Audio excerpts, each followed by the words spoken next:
বিশ্ব রাজনীতির দাবাবোর্ডে আবারও বড় চাল চালল ওয়াশিংটন।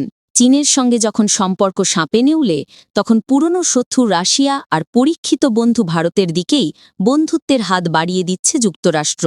উদ্দেশ্য পরিষ্কার, ড্রাগনকে একা করে ফেলা।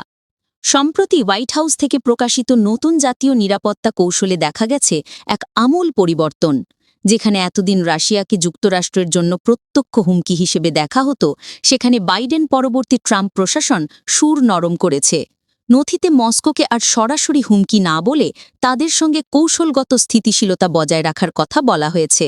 আর ওয়াশিংটনের এই ভোল পাল্টানোকে স্বাগতও জানিয়েছে ক্রেমলিন। বিশ্লেষকরা বলছেন, শত্রুর শত্রু আমার বন্ধু, এই নীতিতেই এখন এগোচ্ছে আমেরিকা। এশিয়ায় চীনের একছত্র আধিপত্য খর্ব করতে ভারত আর রাশিয়া উভয়কেই এখন কাছে প্রয়োজন যুক্তরাষ্ট্রের। তাই তো ইউক্রেন যুদ্ধ নিয়ে ইউরোপ যখন রাশিয়ার ওপর খড়গহস্ত, তখন উল্টো পথে হাঁটছে আমেরিকা।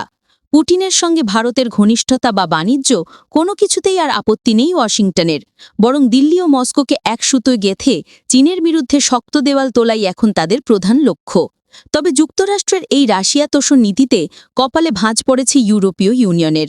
তাদের আশঙ্কা, নিজেদের স্বার্থে ইউক্রেনকে বলি দিয়ে রাশিয়ার সঙ্গে আপোষ করছে আমেরিকা। ট্রাম্পের আমেরিকা ফার্স্ট নীতির জেরে ইউরোপ শেষ পর্যন্ত একা হয়ে পড়বে কিনা, সেই প্রশ্নই এখন বড় হয়ে দেখা দিয়েছে।